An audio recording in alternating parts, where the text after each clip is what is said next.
तो अभी ट्रम्प की एक और धमकी जाती है टुवर्ड यूरोपियन यूनियन। क्या बोला कि 10% टैरिफ्स लगा दूंगा अगर जो मेरी डिमांड्स हैं विद रिस्पेक्ट टू ग्रीनलैंड वो आपने फुलफिल ना करी। तो आपको पता ही है अब कि टैरिफ जब भी टर्म आती है मेनली हम बात करते हैं इंपोर्ट्स की, जो भी चीजें खरीदी जाती हैं। अब यूरोपियन यूनियन आ गया और इस तरफ आपका यूएस वाला पार्ट आ गया। अगेन यूएस कुछ ना कुछ खरीदेगा फ्रॉम द यूरोपियन यूनियन, और जब खरीदेगा तो इसके ऊपर लगेगी एक इंपोर्ट टैरिफ, जिसको बोल देते हैं आप टैरिफ। टैरिफ में आप देखोगे 99% केसेस में इंपोर्ट्स की हम बात करते हैं, जो इंपोर्टेड गुड्स होती हैं। अब हुआ क्या, ग्रीनलैंड का इशू आ जाता है, और जब ग्रीनलैंड का इशू, तीन इंपॉर्टेंट फैक्ट्स मैंने आपको बताए थे विद रिस्पेक्ट टू ग्रीनलैंड, क्यों यूएस अपनी हेजेमनी बनाना चाहते हैं ओवर ग्रीनलैंड, मतलब उसको एनेक्सी कर लेना चाहता है कि ये मेरी टेरिटरी में काउंट हो। नंबर 1 क्या था, एक आर्कटिक सर्कल की इंपॉर्टेंस आपने पढ़ी थी, क्लाइमेट चेंज कर रहे हैं, ग्लेशियर मेल्ट कर रहे हैं, वाटरवेज ओपन कर रहे हैं, तो उस करके ग्रीनलैंड की इंपॉर्टेंस यूएस के लिए बढ़ जाती है। और यूएस को लगता है कि मेरी डिफेंस प्रोटेक्शन के लिए ग्रीनलैंड एक इंपॉर्टेंट रोल प्ले करेगा, क्योंकि साइड में रशिया के ऊपर चेक रखा जा सकता है। नंबर 2 आपने पढ़ा था कोल्ड वॉर से रिलेटेड एक पॉइंट, यहाँ पे एक एग्रीमेंट भी साइन हुआ था 1951 का, defence pact between Denmark and US. उन्होंने बोला था कि ये जो डिफेंस पर्पस से आप यहाँ पे बेस बना रहे हो, नाम क्या था उसका, थुले। थुले को आज के टाइम पे पिट्यूफिक स्पेस बेस से भी जाना जाता है, पिट्यूफिक। तो इस एग्रीमेंट में लिख दिया था कि सॉवरेनिटी डेनमार्क की ही रहेगी, पर यूएस क्या करेगा, सिर्फ सेफ्टी के पर्पस से यूज करेगा ग्रीनलैंड को, और जितने भी नाटो के अलायंस हैं सभी को प्रोटेक्शन यहाँ पे प्रोवाइड करी जाएगी। तो ये आ गया कोल्ड वॉर से रिलेटेड पॉइंट। तो थुले एयरबेस ये सिर्फ प्रोटेक्शन के पर्पस से था, ना कि यूएस को बोला गया था कि सिर्फ आप ही को प्रोटेक्शन प्रोवाइड करेगा। आफ्टर दैट जो तीसरी इसकी इंपॉर्टेंस थी वो critical minerals, rare earth elements, और साथ में और क्या था, मेजर मिनरल्स आगे, माइनर मिनरल्स आगे, उन सभी को लेके है कि हर टाइप का मिनरल लगभग आपको ग्रीनलैंड की कोस्टल वाले पार्ट पे मिल जाता है। तो ग्रीनलैंड को लेके फाइट शुरू हो जाती है, US versus European union. Denmark को इस टाइम पे फ्रांस हो गया, नीदरलैंड है, सारे ही सपोर्ट कर रहे हैं कि ये आपकी सोवरेनिटी में एरिया आता है, तो यहाँ पे यूएस का एनेक्सेशन नहीं बनता। तो ट्रंप ने वही स्टेप उठाया दोबारा से जो सभी कंट्रीज के साथ करता है। पीछे आपने 500% टैरिफ के रिस्पेक्ट में चीजें पढ़ी थी, जैसे इंडिया, चाइना, आपका ब्राजील वाला part, then Russia is there, तो इनके ऊपर बोला था 500% टैरिफ लगते जाएंगे।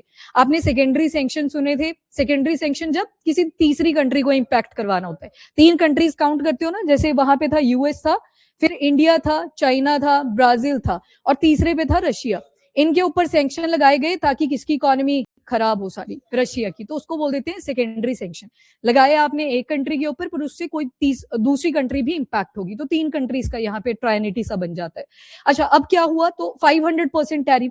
फिर आया था सोर्स ऑफ रेवेन्यू, कि कहां से इनका पैसा बन रहा है, जो रशिया में फंडिंग आती है। कौन सी कंपनी पड़ी थी, रोस्तम। ये रोस्तम जो कंपनी है ये बनाती है हेल्यू। हेल्यू क्या चीज थी, यूरेनियम था, हाई ऐसे लो एनरिच्ड यूरेनियम। इसका यूज यूएस भी करता है, और यूएस परचेज करता है फ्रॉम रशिया की कंपनी रोस्तम। और फाइंडिंग्स में देखा गया रोस्तम सबसे ज्यादा फंडिंग प्रोवाइड करता है रशिया को, तो मतलब इनडायरेक्टली तो यूएस फंडिंग कर रहा है, जो रशिया में वॉर चल रखी है। तो आपने 500% टैरिफ से रिलेटेड यहाँ पे रशिया सैंक्शनिंग बिल के बारे में देखा। अब जाके क्या हुआ, जब यूरोपियन यूनियन स्टैंड कर रहा है अगेंस्ट यूएस, तो बोला कि जो भी सपोर्ट करेंगे उनके ऊपर लगेंगे 10% टैरिफ। अभी नहीं लगेंगे, 1 फेब से लगेंगे, और अगर डील के ऊपर कोई काम नहीं किया यूरोपियन यूनियन से, तो ये 10% से इंक्रीज कर दिए जाएंगे अप टू 25% टैरिफ्स तक। ठीक है, अब देखो सारे ही ये नॉर्थ अटलांटिक ट्रीटी ऑर्गेनाइजेशन के मेंबर हैं, including US. North American continent से आप देखते हो यूएस आ गया, कनाडा आ गया, फिर यूरोपियन यूनियन में से भी कुछ कंट्रीज है जो कि नाटो की मेंबर आ जाती हैं। टोटल कितनी है आज के टाइम पे, 32। जब शुरुआत में ये बनना शुरू हुआ था तो सिर्फ 12 फाउंडिंग मेंबर्स थे, उसके बाद एडिशन होती गई, और आज के टाइम पे आप 32 मेंबर्स देखते हो। अब कौन कौन सी कंट्रीज इससे इफेक्ट होने वाली है, तो नंबर 1 इज डेनमार्क। डेनमार्क की ही बात चली थी जब आपने ग्रीनलैंड भी पढ़ा था, डेनिश किंगडम, जिसके अंदर 3 एरियाज पड़े थे, 1 वाज डेनमार्क, दूसरा ग्रीनलैंड था, और तीसरा फैरो आइलैंड्स। फैरो आइलैंड्स, तो डेनमार्क आ गया, Norway, Sweden, France, Germany, UK, Netherlands, Finland.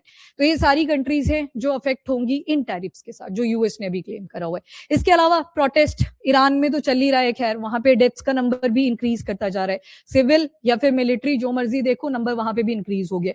Same Greenland में भी प्रोटेस्ट रेज कर जाता है, और बोला गया कि जो लोकल्स हैं, जो ग्रीनलैंड के लोकल्स हैं, उन्होंने बोला वो डिसाइड करेंगे कि हमें कहाँ रहना है, यूएस कोई नहीं होता डिसाइड करने वाला। पर उससे पहले आपने एक ऑफेंसिव अप्रोच देखी थी यूएस की, सॉफ्ट ऑफेंसिव अप्रोच जिसको बोला जा सकता है कि अपने डेलीगेट्स को भेजो ग्रीनलैंड में और देखो कौन यूएस को सपोर्ट करता है और प्रोपेगेंडा फैलाओ वहां पे। तो यहाँ पे भी इस टाइम पे आपको प्रोटेस्ट ठीक ठाक मिलेगा। अब जिस भी कंट्री ने अपोज करा यूएस का कंट्रोल, या फिर ये जो यूएस ने बोला है मैं एनेक्स कर लूंगा ग्रीनलैंड को, तो उनके ऊपर बोल दिया कि मैं लगा दूंगा टैरिफ 10%, और बाद में अगर नहीं बात माननी तो 25% भी एक्सीड करेगा। पर्पस क्या है? तो ये स्ट्रैटेजी है। वैसे तो अभी ट्रंप की एक स्टेटमेंट भी आई है कि मैं मोदी जी को इनवाइट करता हूं, जो गाजा के लिए पीस बोर्ड बन रखा है। हाँ, तो पैसा भी देना पड़ेगा सारा, तो मतलब पीस मैन बन रखा था ट्रंप, जितना भी आपने पास्ट में देखा। इनफिल्ट्रेशन ही बोलेंगे इसको, पीस प्लान कुछ नहीं है ये, अपनी हेजेमनी को रिप्रेजेंट करना है। हेजेमनी का मतलब होता है खुद को सुप्रीम पावर डिक्लेयर कर देना ओवर द वर्ल्ड। फिर उसके बाद आज का एक आर्टिकल आ रखा था अबाउट मॉनरो डॉक्ट्रिन। अगर इंडियन एक्सप्रेस का एक्सप्लेनर सेक्शन देखोगे ना, वहां पे लिखा है मॉनरो डॉक्ट्रिन को लेके। और मॉनरो में क्या बोला था?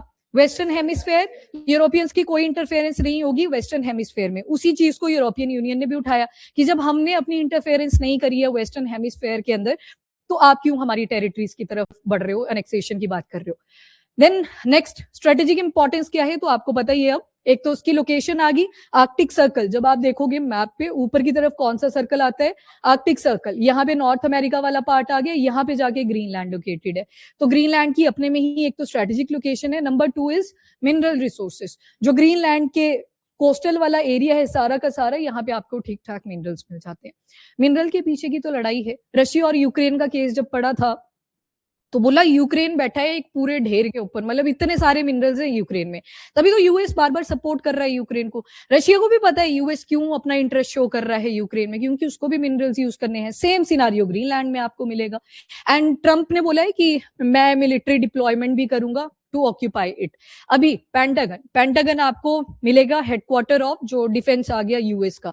1500 ट्रूप्स उन्होंने डिप्लॉय करने को बोल दिया हुआ है। अपने एरिया में तो लगाई रखी है सिक्योरिटी। थोड़े दिन पहले मैंने आपको डूम्सडे एयरप्लेन के बारे में भी बताया था, E4B।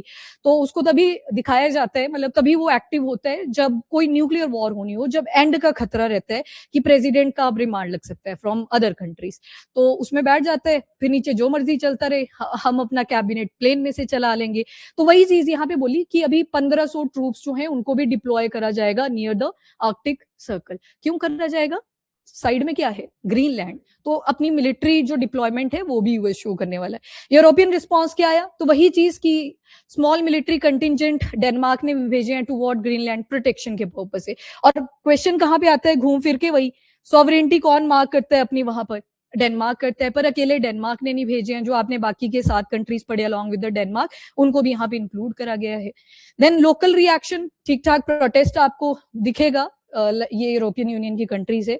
इस तरह से आपने प्रोटेस्ट देखा होगा, ठंड काफी होती है वहां पे ग्रीनलैंड की बात जब करी जाती है। और स्टोरी अब क्लियर है ना, क्या थी स्टोरी? ग्रीनलैंड में इतनी सारी बर्फ होती है पर फिर भी उसे ग्रीनलैंड बोला जाता है। अब ये जो वाइकिंग था इसको नॉर्वे से जब निकाल दिया गया, आइसलैंड को आइसलैंड इसलिए बोला जाता था ताकि लोगों को लगे कि यहाँ पे बहुत बर्फ पड़ी होती है, ज्यादा माइग्रेशन ना हो।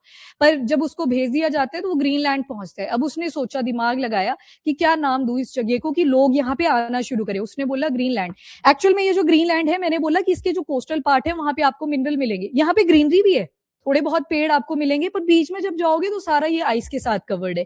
तो उसने माइग्रेशन अट्रैक्ट करने के लिए बोल दिया कि ग्रीनलैंड में आप आ सकते हो। तो ग्रीनलैंड से सबको लगा यहाँ पे तो ठीक ठाक ग्रीनरी होगी, पर एक्चुअल में उल्टी है कंडीशन। तो ये आइसलैंड और ग्रीनलैंड थोड़ा सा मिसगाइड करते हैं इनके नाम। ठीक है जी। तो लोकल्स का रिएक्शन क्या है इस टाइम पे? तो प्रोटेस्ट चल रहा है, ना सिर्फ ग्रीनलैंड में, डेनमार्क में भी आप देखोगे। डेनमार्क का प्रोटेस्ट यहाँ पे स्पेशली लिखा गया है सिंस डेनिश किंगडम की बात हुई। देन पोटेंशियल कॉन्सिक्वेंसेस क्या है? तो बोलो नॉर्थ अटलांटिक ट्रीटी ऑर्गेनाइजेशन के ये सारे ही मेंबर हैं। उसके आपने अभी तक जितने भी आर्टिकल्स पढ़े हैं, जैसे आर्टिकल नंबर 4 पढ़ा था, आर्टिकल नंबर 5 पढ़ा था। आर्टिकल 5 तो सीधा बोलता है कि एक भी मेंबर एलाई के ऊपर अगर अटैक होता है तो सारे वॉर करेंगे, कलेक्टिव वॉर। अब यहाँ पे किसके साथ लड़ोगे? तुम तो अपने ही मेंबर्स के ऊपर अटैक करने की बात कर रहे हो। देन आपने एक आर्टिकल 4 पढ़ा था कि अगर किसी कंट्री से खतरा होगा तो हमें कंसल्टेशन मिलेगी नाटो मेंबर एलाइज से। अब देखो कंसल्टेशन किससे ले? जो मेन बॉडी है यूएस ही यहाँ पे अगेंस्ट हो चुका है इस टाइम पे यूरोपियन यूनियन के। तो ये सारे कॉन्सिक्वेंसेज आपको मिले हैं with respect to European Union और नॉर्थ अटलांटिक ट्रीटी ऑर्गेनाइजेशन। ये मैंने आपको बता दिया।